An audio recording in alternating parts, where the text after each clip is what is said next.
قدر کرنا سیکھ لیں، کیونکہ نہ زندگی واپس آتی ہے اور نہ ہی زندگی میں آئے ہوئے لوگ۔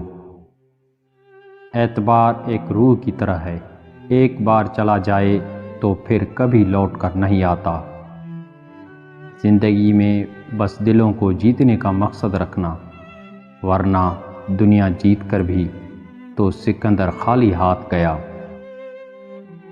انسان کے غصے میں بھی عجیب کیفیت ہے، وہ اپنے سے طاقتور کے سامنے تو غصہ کنٹرول کر لیتا ہے، اپنے سے چھوٹے اور کمزور پر غصہ کرنے پر دیر نہیں کرتا۔ دنیا کے ہر شخص سے مقابلہ کرو، لیکن جب مقابلہ استاد یا والدین سے ہو تو پیچھے ہٹ جاؤ، کیونکہ ہار تمہارا مقدر ہوگا، یہی فطرت ہے۔ ساری زندگی کوئی جینے کی وجہ نہیں پوچھتا، لیکن مرنے والے دن سب پوچھتے ہیں کیسے چل بسا۔ ہم ضرورت کے وقت ضرورت مند بن جاتے ہیں اور ضرورت ختم ہوتے ہی غیرت مند بن جاتے ہیں، لیکن کبھی بھی احسان مند نہیں بنتے۔ جہاں ہم محفل میں بیٹھ کر مزے سے کسی غیر موجود شخص کی برائیاں بیان کرتے ہیں، یقین جانیں وہاں سے اٹھتے ہی ہماری برائیاں شروع ہو جاتی ہیں۔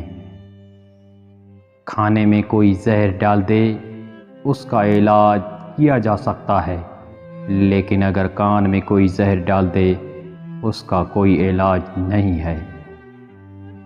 زندگی بہت تھوڑی سی ہے، کسی سے نفرت یا کسی کا برا سوچ کر شاید ہم اپنی انا کی تسکین تو کر لیں گے، مگر یقین جانیں ہمارے اندر کا انسان کبھی خوش نہیں رہ پائے گا۔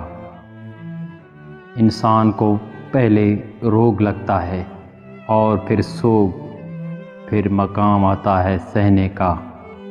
سہ جانے کے بعد نہ روگ کی اہمیت رہتی ہے اور نہ ہی سوگ کی، پھر انسان آزاد ہو جاتا ہے۔